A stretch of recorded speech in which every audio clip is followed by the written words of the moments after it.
I have finally read past the point in the Yona of the Dawn manga.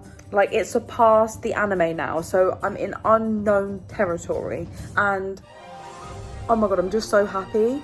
I just can't wait for new content, and now I can actually compare the manga to the anime. So, my thoughts and opinions incoming. Welcome to my first Yona of the Dawn check-in, should I call it? Diary entry, I don't know, but my first video discussing the first 8.5 volumes of Yona of the Dawn and the anime, because it has been a mission of mine this year to catch up and read all of Yona of the Dawn, mainly because of you guys commenting in all of my manga videos that I have to read Yona of the Dawn, and I was someone that really copped out and thought the series was so daunting because there's so many volumes, there's so many chapters, and so I was like, I'm just gonna watch the anime. The anime was good, but the ending really disappointed me, so I wasn't motivated to pick up the manga. However, I finally have, and now I have reached the end of the anime, like that's where I am in the manga. So in today's vlog, I'm gonna be discussing my overall thoughts and feelings of Yona of the Dawn, going through each of the characters, talking about what I really love about them and comparing them with the anime and the manga, and kind of telling you which one I preferred. Like, there's some characters which I did prefer in the manga than the anime. Then at the end, I'll just talk about some expectations and my thoughts and feelings of what I think is gonna happen, maybe some predictions. I'm so glad I am making this video, because the one good thing about Yona of the Dawn is the reading community. Everyone is so nice, they're so welcoming, they're very encouraging, and they genuinely seem interested in other people's opinion about the manga. And I love that. And I'm glad I can be a part of that and I can make this video. But I am gonna quickly do about a minute overview of what Yona of the Dawn is, just in case you don't know. I'm assuming you do, and if you don't know what Yona of the Dawn is, there will be some spoilers in this, because I'm going to be talking about some characters that pop up and what powers they have, etc. So yeah, that's your little warning, and I'm not gonna say another one throughout the video, and I'm gonna get right into it. So the story follows Yona, who is a princess who's had a very sheltered, closed off life. Her father never wanted her to pick up weapons or to really leave the palace, and there becomes a situation where someone in her life dies and she needs to go on the run. And the only person she has that she can trust and who will protect her is her best friend slash bodyguard, Hawk. And the whole story is about her getting to know herself, getting to know her people, finding her true potential, and just becoming a sick badass, basically. And you meet a lot of characters along the way. The story doesn't just follow Yona, it follows quite a big group of people, and there's some supernatural in there, there's a lot of fight scenes, there's a bit of banter, there's a little bit of romance. But yeah, that's the overall arching theme and gist of it. I'll put the overall synopsis of the series in the description box for a more thicker description of what it's about. Now, I have my notes, because if you watch my videos, you know I'm very forgetful with names and facts and dates and stuff, and I get stuff muddled up. So I'll be looking at my notes quite regularly. So with the manga, it started in 2010 and it's still ongoing. That's 14 years. I can't believe it. And it's currently got 43 volumes, but someone in my recent video said that the manga is coming to an end. So I'm really hoping I can read my butt off and get to the point where I can read the last volume like with everyone. That would be quite cool. So apparently that's coming soon. And then there was an anime which came out in 2014 and ended in 2015. It had 2 seasons, 24 episodes, and I think it got cancelled because of how abruptly it ended. It definitely left the doors open for another season, and there never was one. Don't know if anyone else felt that way. I couldn't find too much information about it online, just that there was not going to be another season. The one thing about the anime that frustrated me the most was that I think it baited us really hard because Yona's on this mission. She's had this prophecy told to her and she needs to find the 4 dragons, blah, blah, blah, blah. The intro shows all 4 dragons and her together. So I expected there to be episodes of all of them together, but that is literally only the last episode of season 2. I remember just watching it being like, this cannot end because I still haven't met all of the dragons. And you just get such a snippet of the last dragon. It was really frustrating. Anyway, I can babble on and on and on, but I may as well get into the main part of the video, which is speaking about the characters. So starting with the main character, have to do Yona. I loved her so much, way more in the manga compared to the anime, but she is such a caring, loving, courageous character. And I feel like her character development already in under 9 volumes was so good. I've loved seeing her journey from this closed off, spoilt child basically, and then maturing into like this character that is determined to help anyone no matter the consequences. Just such a 180 from volume 1 to volume 9, and I've loved to seen her grow. Her hair is one of my favorite things. It's so gorgeous, and I love when she cuts it. Like, I like her short hair. She looks more badass and less childish when she had the long hair. Obviously Lord Suwon really liked her long hair, so yeah, I was even more happy when she cut her hair. And I feel like the anime did a really good, they did really well to highlight the colours, and her animated her was so exactly how she should be. So where I am, Yona she's mastered archery. She killed that Lord guy, you know, the guy that was human trafficking and had a hold over that town in volume 7. She killed him. She's kind of really becoming a warrior / leader. I mean, she's not really leading at the moment, but I can see her getting more confident and becoming into her potential basically. But there is more to her, right? She is the red dragon.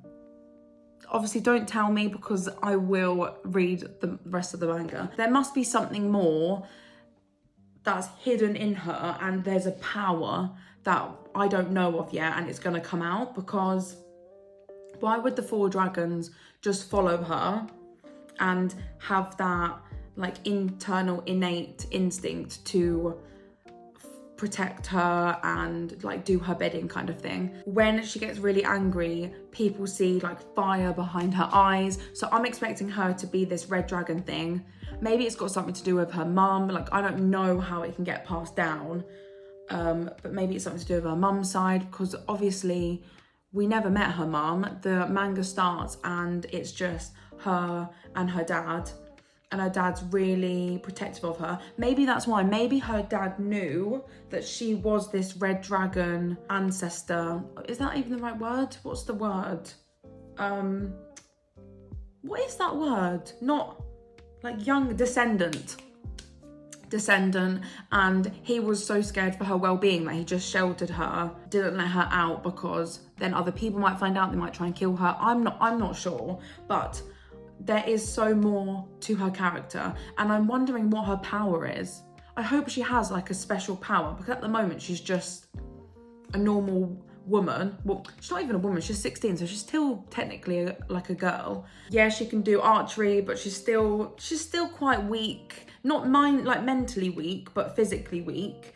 And I hope that she has just some sick power that comes out. I cannot wait.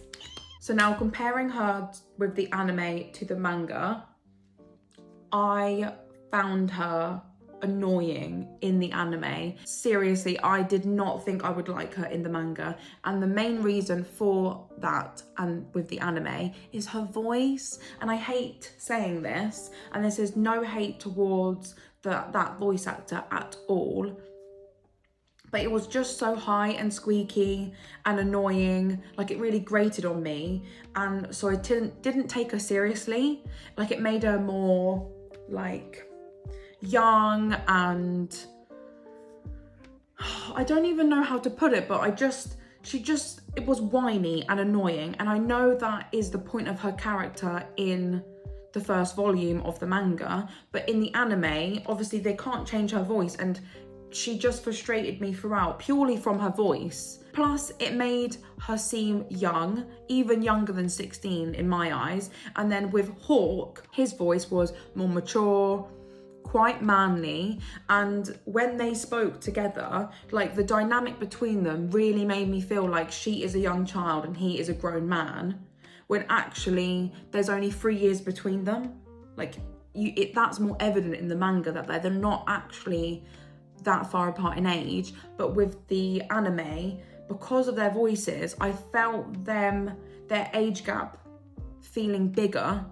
And so when there was ever any banter, or you know what Hawk's like, where he's kind of flirting with her, bantering with her, like a bit sexually, she just she's having none of it. She's like, it's going over her head kind of thing. All of those situations creeped me out in the anime, and it made me be like, ew, Hawk, like, come on. But it's not as bad in the manga, and I purely think it's because of the voices. I don't know. I don't know if anyone else felt that way. Please let me know if you did. And again, no hate towards the voice actor. Another thing regarding Hawk and Yona, because now I'm on the topic of them. In the anime, I feel like it's completely one-sided. So we all know Hawk fancies Yona. He's so protective of her. Not even fancies, he does love her. He's so protective of her. He gets jealous of her, like other guys talking to her, and he says that he's doing it because the king, her dad, ordered him to.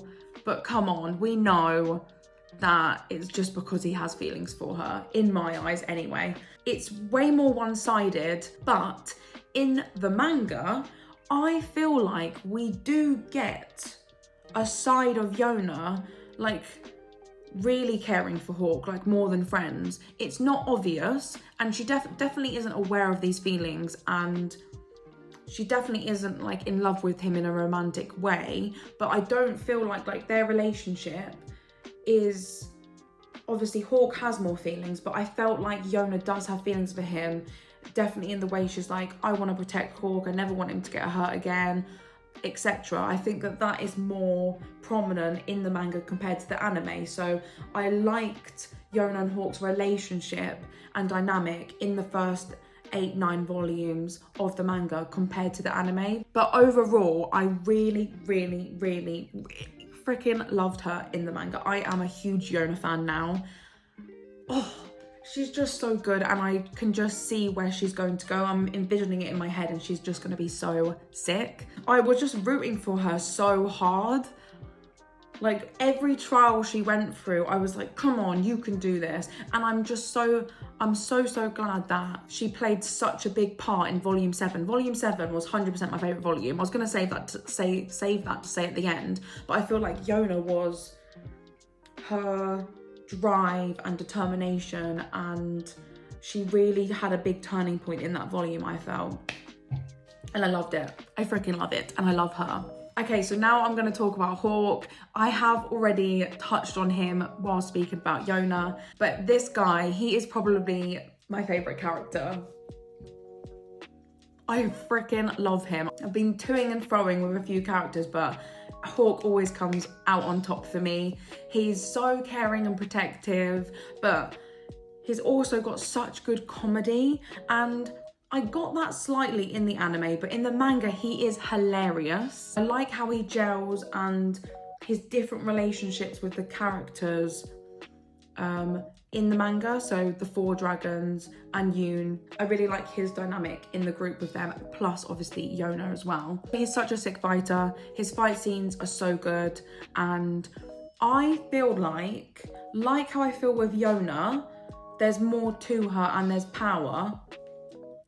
The same with Hawk. I mean, he could not be human, like a normal human being. There must be something else there. I don't know what, but he is an orphan, and maybe that's got more to his character. We're gonna find out, I don't know, about his true family or something, but he is definitely, I think it was hinted in the anime that he was this blue something. Can't remember what they called it, and I might be getting that completely wrong, but it made me feel like there's more to Hawk. And obviously it keeps mentioning, everyone keeps mentioning, wow, he's so strong, how can he survive those wounds, how can he battle like that and be just a normal human? So he's definitely not. I think him and Yona were like destined. Like whoever he is like destined to protect her. I'm not sure, there's just something more to their relationship and to who he is and who she is. I don't know more than that, and I can't wait to find out. But overall, I think the anime did a great job at doing Hawk. I really liked his character, and I liked his features because he's quite different. I don't know if anyone else felt this as well, but I felt like he looked slightly different in the manga, like his hair, just his mannerisms and the way he spoke. I think he's a bit more chiseled, like he's bulky, but he's more, what's the right word? Like not slender, but he just was different in the manga compared to the anime. So when I started to read the manga, I was thinking, oh, this isn't my Hawk. Like he felt and looked different. But then after reading a couple of chapters, I fell completely back in love with him and he ticked all the boxes for me. But I can't really say much that was different about him. The only thing is his relationship with Yona, which I've already spoken about. Like he was a bit more creepy in the anime, like definitely when he had that scene where he licked honey off her hand. In the manga, didn't bat an eyelid. I was thinking, that's a bit weird, but it was more of an intimate thing, or like a lapse in judgment, him giving in whilst reading it. But when I watched it on screen, I was just like, what the hell is he doing? And then her squeaky, high-pitched, childlike voice being like, Hawk, and then I was thinking, ew, this is a child. But anyway, that's the only thing I could complain about. And you know what? He is more funny in the manga, actually. You get more content, you get more funny facial expressions, I think, whilst reading it. So this is another win for the manga, and I do prefer Hawk there. Now I'm going to talk about Yoon. He is adorable. I just want to wrap him up in a blanket and take him home with me. He is the mother hen of the group. He's very caring, level-headed, and he's got some really good comedy. He adds a good aspect to the group, and I feel like he was the start of the group because, well, he was the first member other than Yona and Hawk, but I see them as one. Like they banded the group together, but then Yoon was the first like addition, and without him I think they would have really struggled, and he sets the group on the right path. Obviously, like I said, he takes care of everyone. He's very rational, and even him, who is very ordinary, you could say, he has no special powers.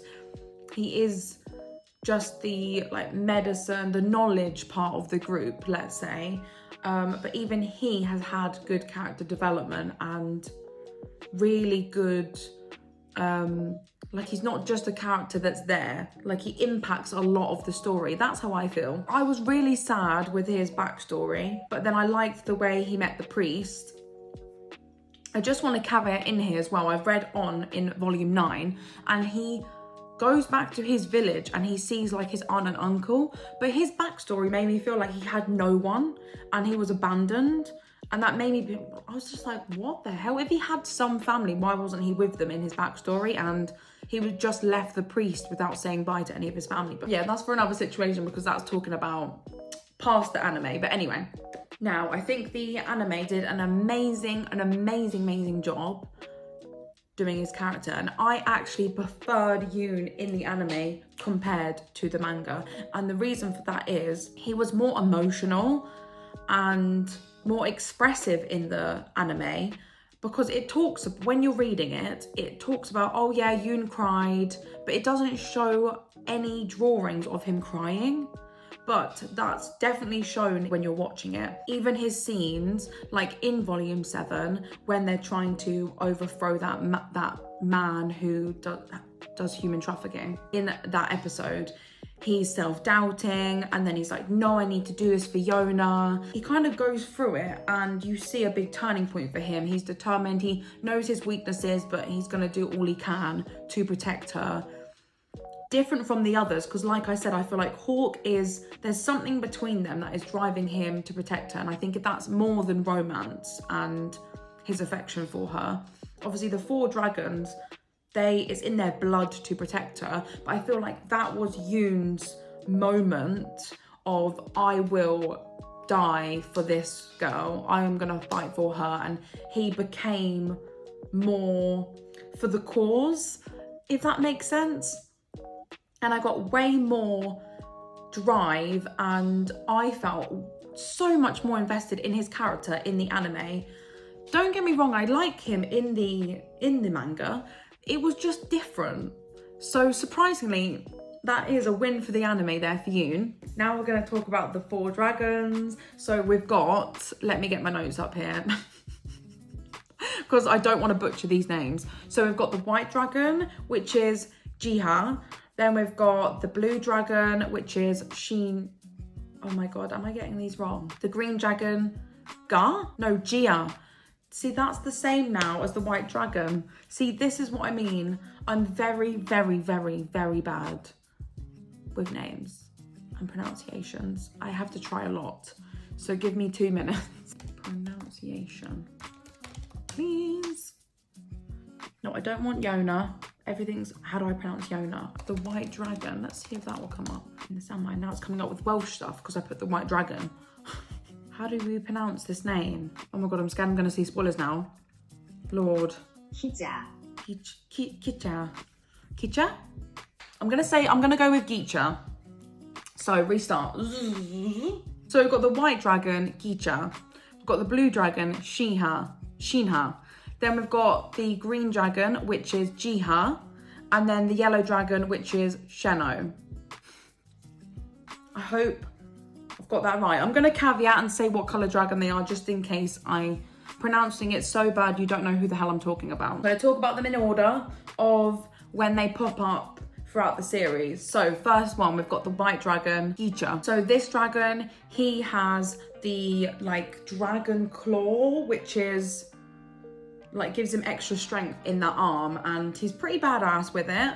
He's definitely the most patriotic or for the cause of blindly following Yona no matter what, because he's been brought up the most proper and traditional way that dragons should have been brought up, and so he's been taught all of these things and what he should do with his master ever came along, and so he's really straight away, he's for Yona, I will protect you, hardcore, and yeah, he's a true believer in Yona being this red dragon. He adds a good addition to the group. He would do anything for Yona, and he really respects her. I don't think he loves her as in romantically, it's more of a devotion to her.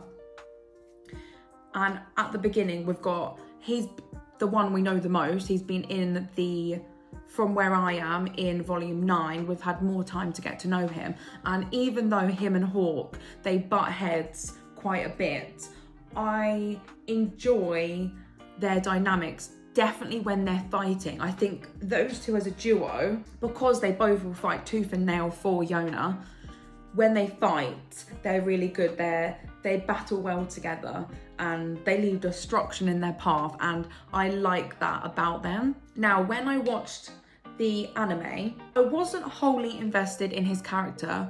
Again, I wasn't keen on his voice. I didn't think it aligned with his character, and I don't know. I don't even know how you'd pick how a voice aligns with a character. But for me, I just didn't feel attached to him. Found him a bit more annoying. And I think it was because he just blindly did what Yona wanted. Like, he would just went for it no matter what. Not even knowing the situation. And he was that person in the group that's just that, like, goody two-shoesy kind of character.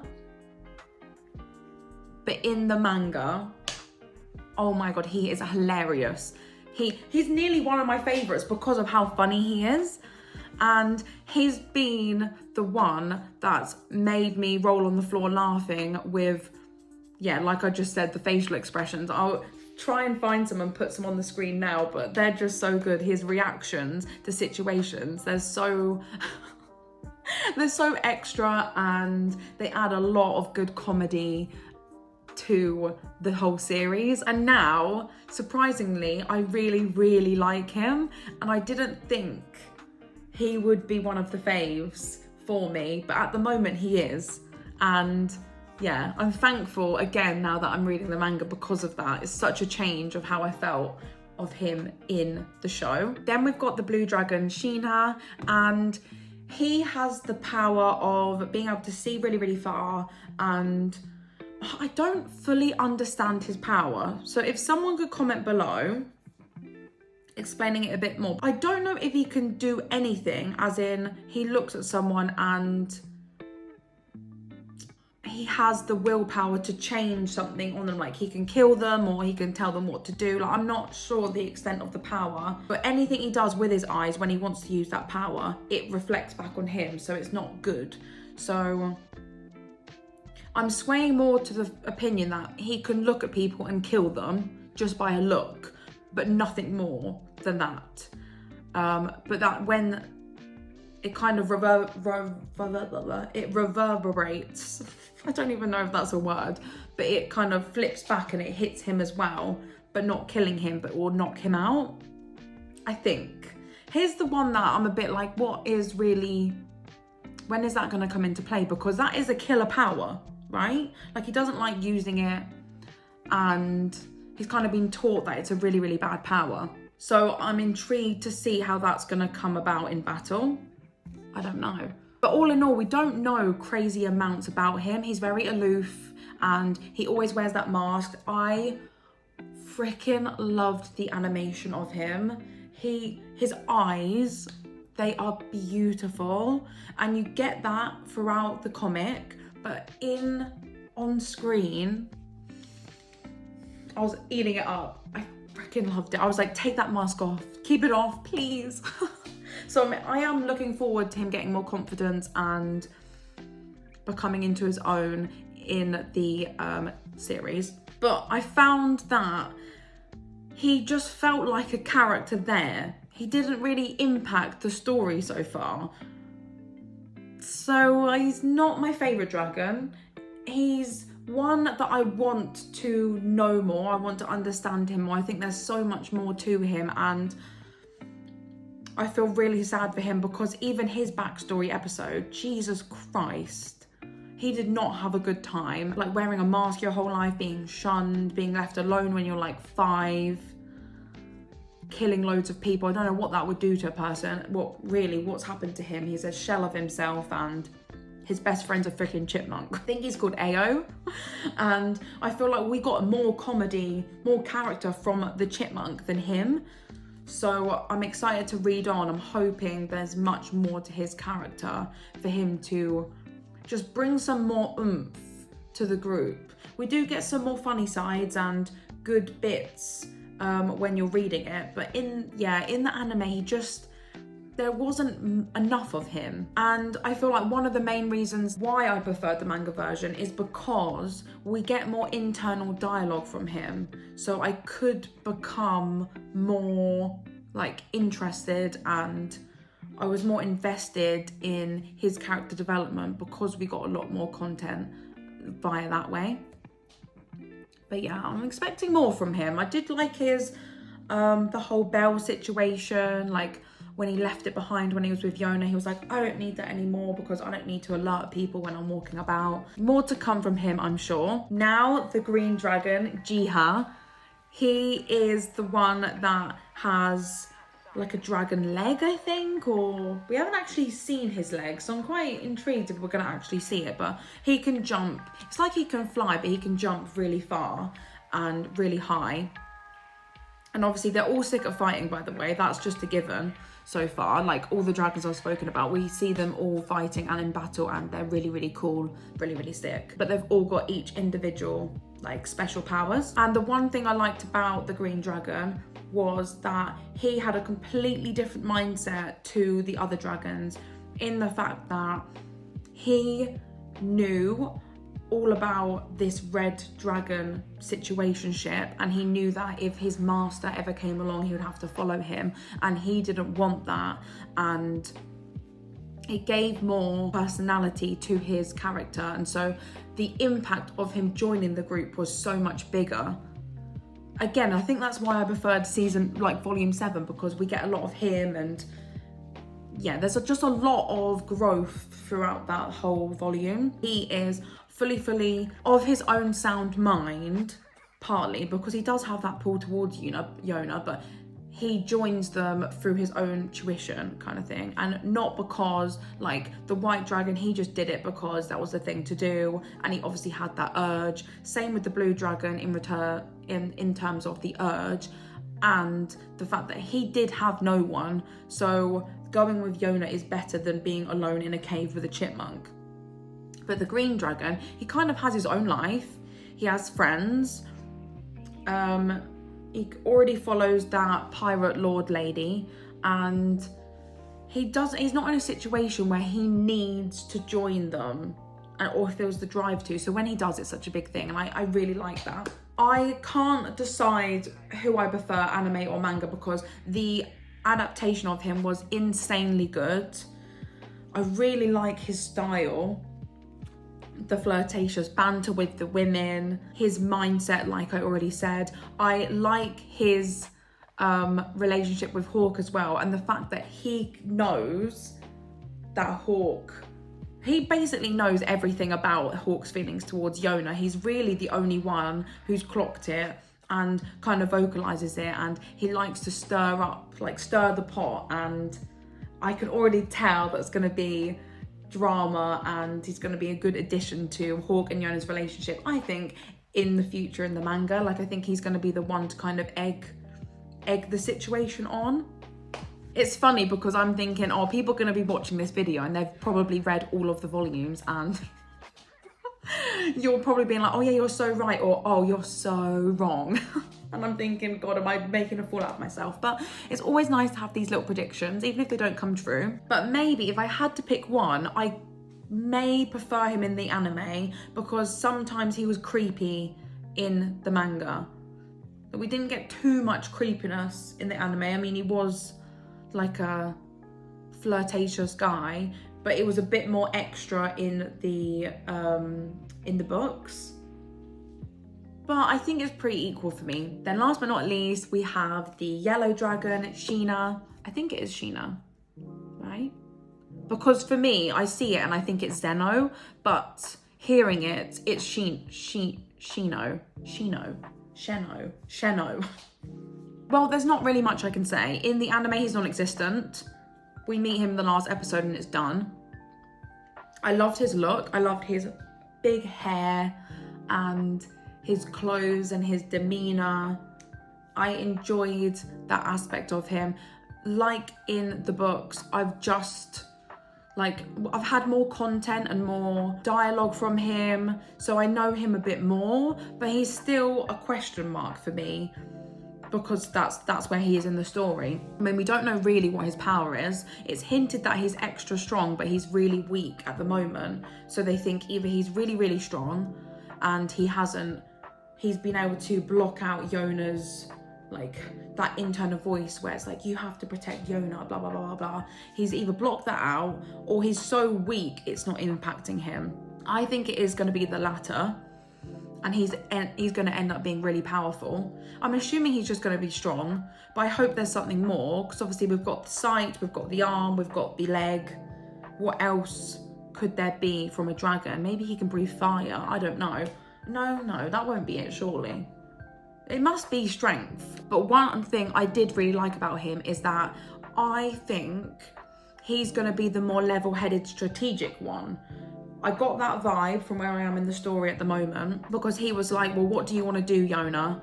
This was the ending of the volume 8, I believe, and the season 2. But he was like, what do you want to do, Yona? Do you want to overthrow King Suwon, or do you want to find these weapons, the shield and the sword, or like, what do you want to do? Whatever you do will follow you, but you need to think about this. And he kind of goes serious, but then he's like, oh, like, don't listen to me, that I'll go along with anything. But that side of him, I think he's going to be the strategic and help not ground the group, but think more clearly, instead of being like the battle-y one and really devoted to Yona one. He's more of a breezy character at the moment anyway.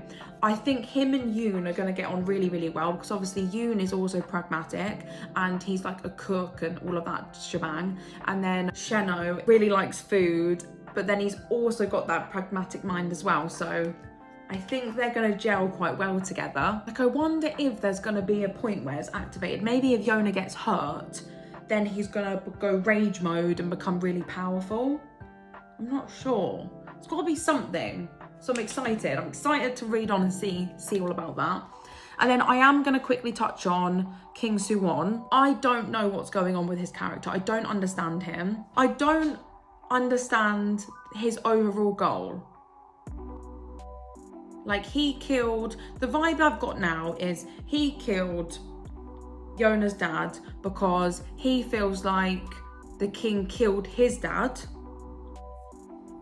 Maybe that's because his dad found out that Yona was this red dragon and was like, I'm gonna kill her.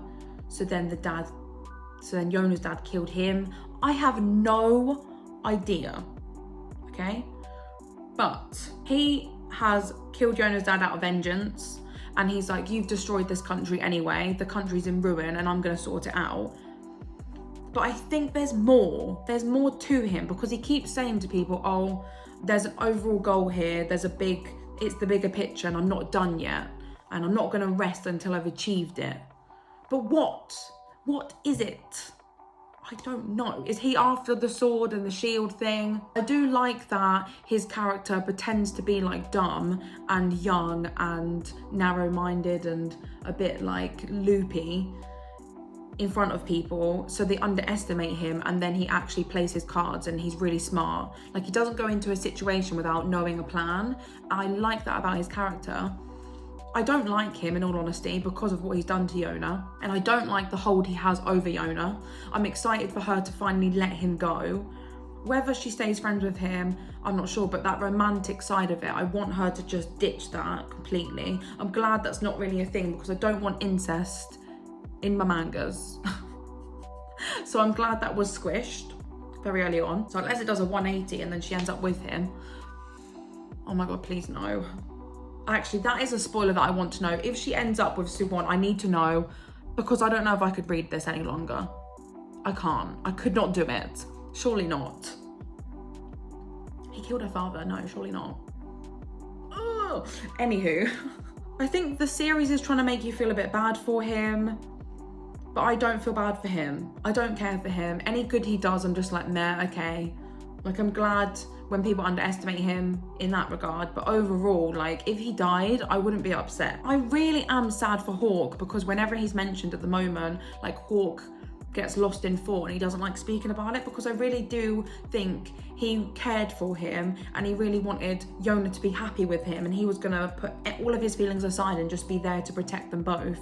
And obviously that's not a thing anymore, and I don't think Hawk understands why he's done what he's done.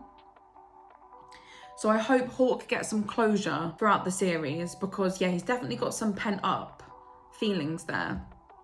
Bless him. Okay, so overall, as you can tell, I am loving it. It's very different to what I usually read, because I read those cutesy shoujo mangas with romance and fluff and slice of life, school life, etc.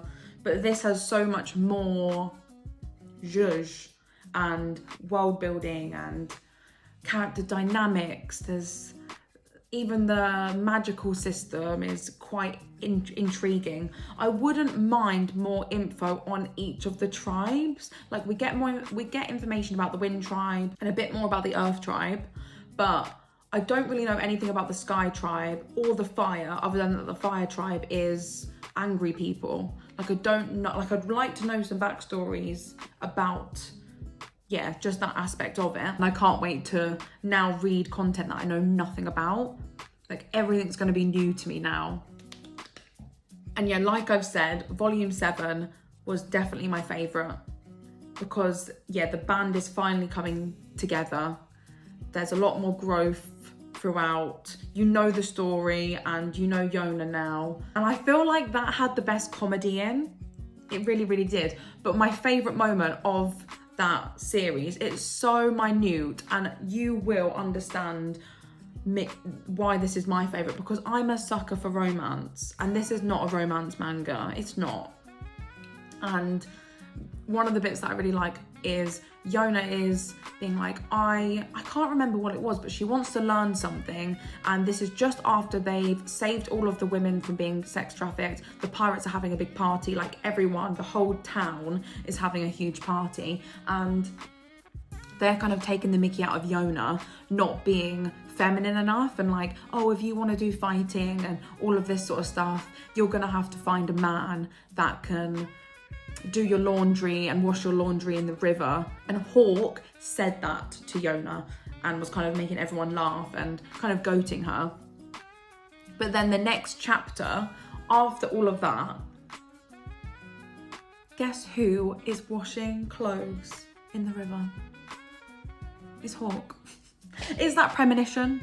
Is that the right word? Is that foreshadowing that they are going to be together? They better be. I mean, I ship them hardcore.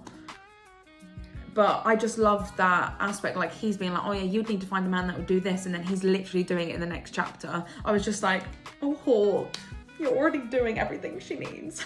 And the main things as well is the facial expressions were hilarious. I feel like the author and the artist just went next level that volume with the ridiculous expressions that characters had. It was so funny. Quickly, before I end the video, because this has been a long video, I apologise. So expectations is Yona is going to come into some sort of power, like I've already touched on. Same with Hawk. And I feel like there's going to be a battle soon. There's got to be something. And the 4 dragons are going to fight together. I'm looking forward to that and seeing how they work together. I cannot wait for that. And I feel like when that happens and they finally click and work together, that might ignite something in Yona. I'm not sure, but the vibe I'm getting at the moment is she's just kind of going to be vigilante right now and go around saving random villages and defeating like mini bad guys until she feels ready to find the sword and the shield, and then, I don't know, get back her palace kingdom. So I'm looking forward to her traveling around, and we're going to get to know the world a bit more and meet some more people. And I just can't wait for more badass moments and a bit more romantic-y bits between Hawk. Mainly just Hawk flirting and having these situations where he's like, he says something flirty and she's like, goes right over her head and he's just like, oh, okay.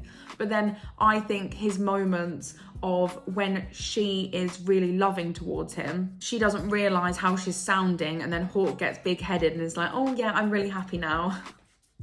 I just love them. Anyway, I'm probably going to be doing check-ins at each 10 volume point. So I won't do volume 10 because obviously I'm at volume 9 now, and I've done a breeze overview now. So like the next check-in I'll do is volume 20 and the new content I've read, then volume 30 and then 40. So I will let you know how I'm getting on with the series. I hope you've enjoyed this video. Please let me know who your favourite character is, and try and be no spoilers. So if you had a favourite character, during the first 9 volumes, say then, even if it does change to someone else later on, if you can even remember. Do you think the same as me if you watched the anime and the manga, like with the comparisons I did? Just let me know your thoughts and feelings. So excited for my Yona of the Dawn journey, and I hope to see you in the next video. Bye guys.